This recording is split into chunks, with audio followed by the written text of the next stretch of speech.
bienvenue sur le groupe Révélez votre unicité, libérez votre créativité. Défi 139 sur 365 live. Alors je suis ravie de vous retrouver. Aujourd'hui j'aimerais vous parler de devenir un véritable aimant pour attirer tout ce que vous souhaitez, tout ce que vous voulez. Pour faire venir à vous tout ce qui est important, d'attirer les situations, d'attirer les rencontres, d'attirer tout ce qui vous appelle, tout ce qui vous fait vibrer intérieurement, avoir centré toute cette force qui vous anime de telle façon à ce que vous puissiez vraiment inconsciemment attirer des situations naturellement. Et c'est tellement beau, c'est tellement magique, on est tellement le cœur pétillant, le cœur vibrant quand on vit ça. Et eh bien, le fait d'être centré, de lâcher prise, d'avoir cette totale confiance, d'avoir cette foi absolue en ce que la vie va nous proposer, le fait aussi d'écouter son cœur, de se brancher à son cœur et de faire en sorte de l'écouter, même si parfois on a l'impression que le mental rationalise en disant que c'est pas vraiment raisonnable, qu'on devrait pas faire ça, etc. Eh bien, quand on arrive à écouter son cœur sur des choses les plus simples, au sujet de choses les plus simples comme au sujet de choses beaucoup plus complexes, qui nous semblent beaucoup plus, des décisions beaucoup plus importantes, eh bien il se passe, on attire à soi des petits miracles, il se passe des choses incroyables et la vie, c'est là que la vie opère toute sa magie, c'est là que la vie opère toute sa, tout son champ d'action et nous donne les couleurs de cette préciosité, de ce privilège qu'on a quand on met tout ça en application et qu'on a toute cette gratitude de se dire qu'on est heureux d'être en vie et de vivre la vie qu'on vit. C'est vraiment ça en fait, c'est vers ça que c'est aussi ça que j'ai envie de vous transmettre aujourd'hui, c'est ce que j'adore transmettre aux gens et véhiculer aussi dans mes séances, c'est-à-dire d'être tellement en gratitude d'avoir la vie qu'on a, tellement d'avoir cette joie, cette reconnaissance pour les choses simples et pour les choses qu'on attire à soi, pour le dépassement qu'on arrive à avoir dans son quotidien, pour toute notre vie, pour tout ce qui s'y passe, pour l'ensemble de notre vie en fait, pas uniquement que les bons moments, mais toutes les expériences qu'on a accumulées et qui ont fait que nous sommes devenus qui on est à l'heure actuelle en fait. Et donc ça, c'est tellement beau. Voilà, donc aussi, donc je voulais vous parler de devenir un véritable aimant, mais et que en fait, quand on n'a pas vraiment ce qu'on aime, de devenir un véritable aimant, parce que parfois, eh bien, on n'a pas tout le temps dans notre vie ce que l'on veut, parce qu'on a encore des choses à comprendre, on a encore des choses des blessures à aller regarder, à guérir, des choses à conscientiser et à dépasser pour aller vers pour aller réveiller la meilleure version de nous-mêmes en fait qui est déjà là, pour aller allumer cette flamme, pour aller allumer tout ce potentiel qui est en nous. Eh bien, il y a un proverbe qui dit « Lorsqu'on n'a pas ce qu'on aime, il faut aimer ce qu'on a ». Donc voilà, j'adore ce proverbe-là parce que quelque part, ça donne les clés. Ça donne les clés du secret, enfin, de comment faire émerger en fait tout ce qu'on veut à soi et de devenir un véritable aimant, c'est-à-dire en étant déjà tellement en joie pour les choses les plus simples, en étant confiant que tout ce qui se passe dans notre vie est déjà parfaitement orchestré et que c'est vraiment tout ce qu'on vit est vraiment pour servir dans une seule et même direction la puissance de l'expression de notre âme en fait, pour servir notre pleine expansion, pour servir l'humain qu'on est, pour l'améliorer, etc. Donc voilà, tout ce qu'on vit, il faut avoir cette confiance absolue que tout ce qu'on vit est au service de la progression de notre humain, de l'humain que nous sommes. Et donc, être de plus en plus en amour pour soi, d'aller s'intérioriser, d'aller se regarder, d'aller se sonder, se comprendre, de s'explorer, de se regarder avec des yeux indulgents, avec des yeux bienveillants, avec des yeux patients pour tout ce que nous sommes dans notre intégralité, même dans les zones d'ombre, surtout dans les zones d'ombre, pour y mettre toute la lumière nécessaire, y mettre tout l'amour dont on a besoin. Et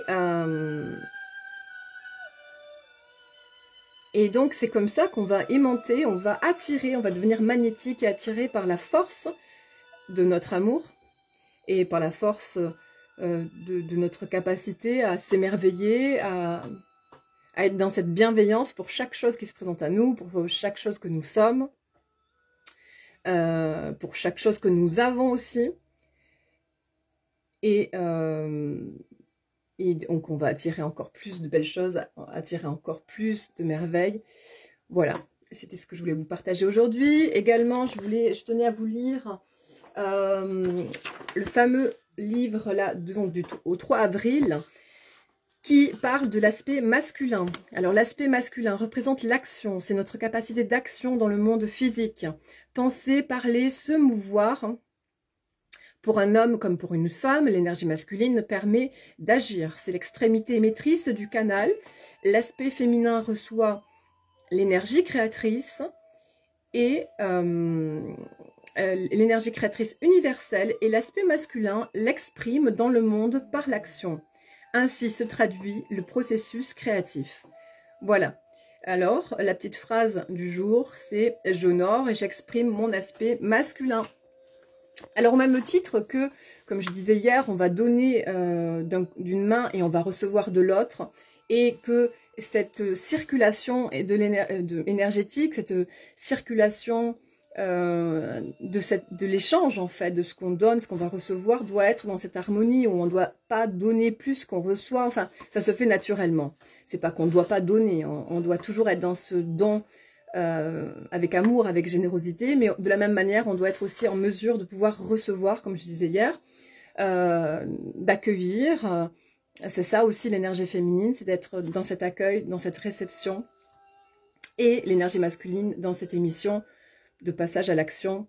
Et donc, de la même manière que pour l'abondance, nos énergies à ce niveau aussi doivent être en harmonie, doivent être équilibrées pour avoir un épanouissement, pour avoir une belle harmonie dans sa vie. C'est vraiment ça, c'est aussi d'avoir cette espèce d'harmonie, de juste équilibre entre l'énergie féminine et l'énergie masculine, entre cette capacité à réceptionner, à accueillir, à être dans la contemplation, à être dans la profondeur de ce que nous sommes vraiment, et être dans l'exploration de ce que nous sommes, et parallèlement à ça, être aussi de la même manière, enfin, avec la même énergie et de façon équilibrée, harmonieuse, aussi dans le passage à l'action, aussi dans cette énergie yang, beaucoup plus yang, de prise d'action, voilà, comme il est dit, vraiment passer à l'action, se mouvoir, parler, penser, tout ça. Cette énergie-là va être dans une juste mesure avec ce qu'on va être capable d'accueillir, d'écouter, d'être dans la réception. Et les deux vont nous permettre de recevoir encore plus et d'être de plus en plus dans cette joie, dans cette et aussi dans cette interaction avec les autres, où on va avoir de plus en plus de capacité de pouvoir contaminer, j'aime pas ce mot, mais c'est celui-là qui me vient, de contaminer les autres de sa magie, les autres de son bonheur, les autres de sa juste harmonie, de sa capacité à être en équilibre, en harmonie avec soi, de son rayonnement en fait, et de ce rayonnement, on va pouvoir vraiment influencer, mais c'est pas le mot, enfin, on va pouvoir faire du bien aux autres en quelque sorte, parce que ça va les encourager à allumer leur flamme, ça va les encourager à allumer leur petite lumière, leur grande lumière, qui vont devenir de plus en plus grandes eux aussi à leur tour, et d'encourager les autres. Voilà, c'est plutôt le mot d'encourager les autres aussi à faire pareil. Voilà. Alors, je voulais aussi, pour terminer, vous lire le passage dans ce livre-là, La petite voix d'Éline Caddy. Et je trouvais ça assez intéressant aujourd'hui. Donc, au 3 avril, là, qui dit « La clé de ton bonheur et de ton contentement repose au fond de toi, dans ton propre cœur et ton esprit. La façon dont tu commences chaque journée est très importante.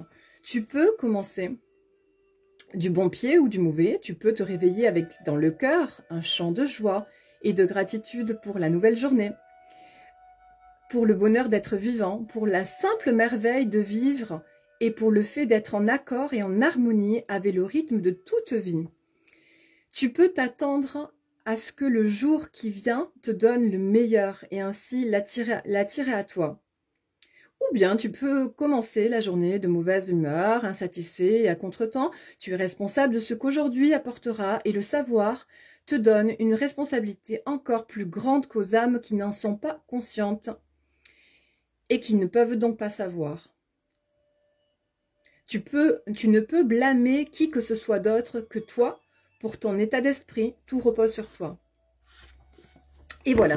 Donc, j'aime bien aussi ce qui est transmis dans ce passage à la page du 3 avril, parce que c'est exactement ça. Qui est aussi très important pour l'épanouissement de chacun, de nos êtres, en fait, de conscientiser qu'on est vraiment responsable de notre bonheur, de sortir du mode victime et de voir qu'on a vraiment notre rôle à jouer à chaque instant, de s'émerveiller sur la journée qui démarre, de voir tout ce qu'on va pouvoir mettre en place, de créer cette magie dès le réveil, d'avoir ces rituels, ces outils. Si c'est pas le cas, si on n'arrive pas à se réveiller avec ce pétillement, avec cette satisfaction, voilà, il y a plein de méthodes. Et puis aussi, c'est surtout d'aller se recentrer pour voir qu'est-ce qui vous anime, qu'est-ce qui vous donne envie d'aller faire et qu'est-ce que vous aimeriez faire idéalement chaque matin pour avoir le sourire et avoir ce regain d'énergie, pour avoir cette envie de démarrer la journée de la meilleure des façons. Et pour les méthodes aussi qui peuvent être efficaces pour bien démarrer, c'est la méditation, c'est l'EFT, c'est donc l'EFT ou le tapping, Emotional Freedom Technical en anglais, technique de libération émotionnelle, et puis la respiration, la cohérence cardiaque, la marche afghane. Il y a plein de techniques, il suffit que chacun trouve la sienne, et voilà, donc ça va vous permettre de démarrer la journée du bon pied, la sophrologie, l'hypnothérapie, etc., etc. Voilà, je vous souhaite une merveilleuse journée, un très beau dimanche, et je vous dis à demain.